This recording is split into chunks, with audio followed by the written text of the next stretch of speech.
taken MDMA 100 times over the last 20 years, I feel fine. There are millions of people who have taken MDMA and don't obviously look brain damaged. Somehow in our culture, we've developed this belief in science so much so that we ignore the evidence in front of our own eyes. When I read some of the stuff that's printed by the government these days about ecstasy, I just laugh. I just break up laughing. I mean, you know, I've read that one pill can cause Parkinson's disease and things like this, and it's like, wow, I know thousands of people that have taken thousands of them, and I don't know anybody who had Parkinson's disease. In 2002, a prestigious British journal, The New Scientist, challenged the U.S. government's position on ecstasy. The magazine had leading independent scientists look at the evidence and answer the question, does MDMA harm brain cells? The journal concluded, the jury is still out. So you can see the front of the brain, the back of the brain. Dr. Stephen Kish is one of the world's leading researchers studying the chemistry of the brain, and he is one of the few scientists willing to openly criticize the government's claims about ecstasy and brain damage. He is especially critical of the NIDA postcard and the science behind it. The problem with these index cards given to young people by NIDA is that the brain scan pictures in the ecstasy users looked like there were actually holes, large holes in the brain, and that's just not true. But I think for me the main problem with the index cards is that it was based on faulty data, the faulty data from Ricarte's 1998 study. Dr. Ricarte said in this first study that the serotonin reduction could be from 50 to 85% in the subjects he examined. Do you believe that to be an accurate assessment? No, I don't. Something, in my opinion, went very wrong in his brain scan study, something in the measurement procedure. And I think many other scientists would draw no conclusions whatsoever from his study, because his study was simply too flawed. According to Dr. Kish, there were two fundamental problems with the Ricarte serotonin study. First, Dr. Ricarte could not have been certain that his subjects had actually used ecstasy, even on a single occasion, because he never confirmed it by testing samples of their hair. Second, in one group of subjects, Dr. Ricarte found that some brains had about 40 times more serotonin than others. Scientists say such a variation is simply not possible.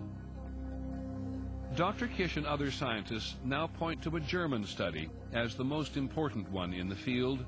Published in 2003, it found only a slight 5% loss of serotonin function. And unlike Dr. Ricarte, the German scientists confirmed that their subjects had used ecstasy by testing hair samples. This study, I think, is by far the best study published so far, in terms of the accuracy of the measurement and the general design and the sample size, which is quite large.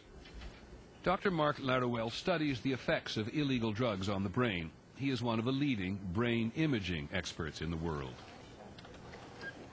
The German study showed that in people who had used ecstasy, but who had stopped taking ecstasy for at least 2 or 3 months, normal serotonin function was found. So this study suggests that there is indeed a reduction in serotonin function in subjects that are using ecstasy, but that reduction might be reversible after 2 or 3 months of abstinence.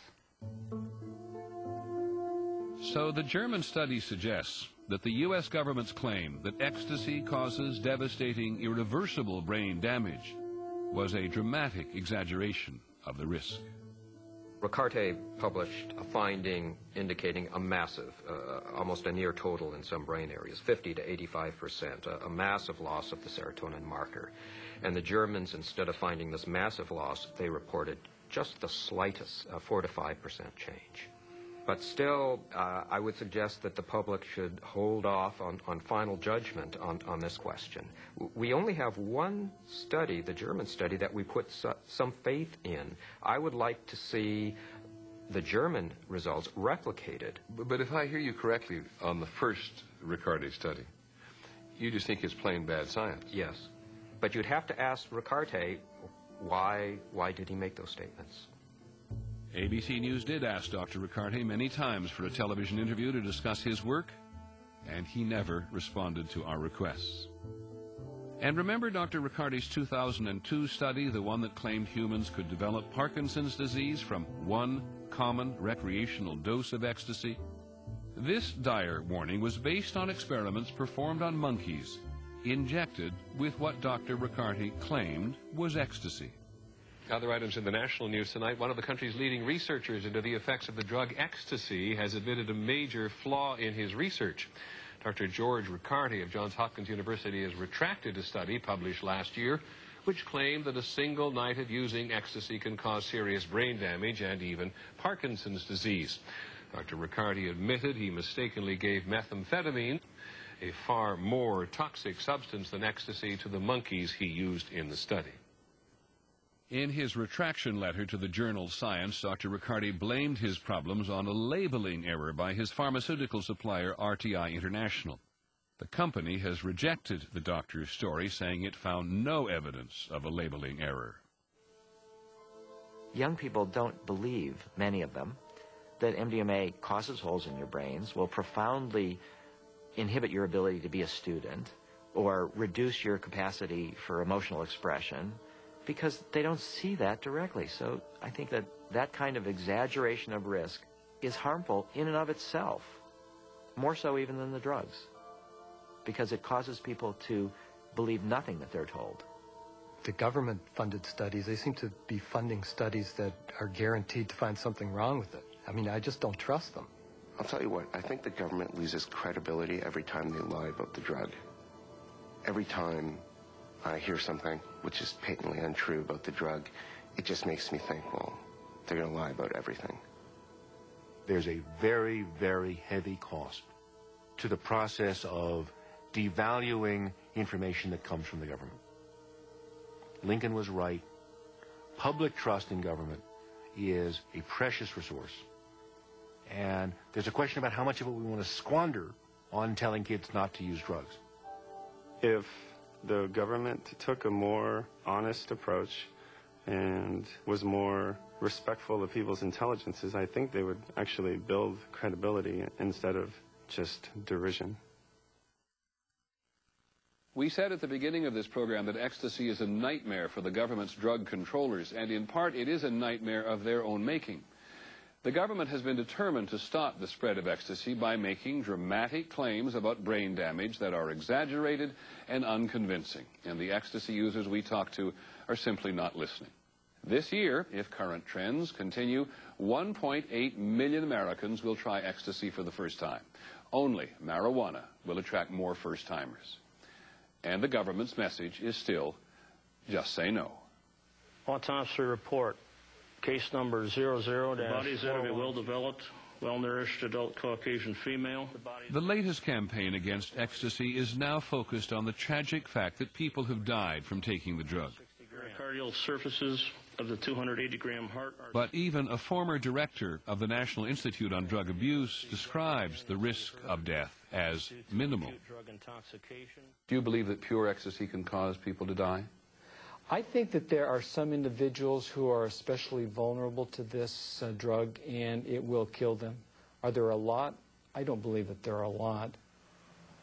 A New York medical examiner looked at the role that ecstasy played in unnatural and accidental deaths in New York City. I reviewed all of the deaths that occurred about over a 3-year period that were reported to the medical examiner's office and underwent autopsy. That included about a total of 19,000 deaths. Of those 19,000 deaths, I found 22 had ecstasy in their system, and 2 of those died from ecstasy and ecstasy only. There are probably prescription medications that people die from more frequently than MDMA. 2 deaths during a period when, according to the DEA, New Yorkers used about 110 million doses of ecstasy. Ecstasy users know from their own experience that the risk of sudden death is minuscule.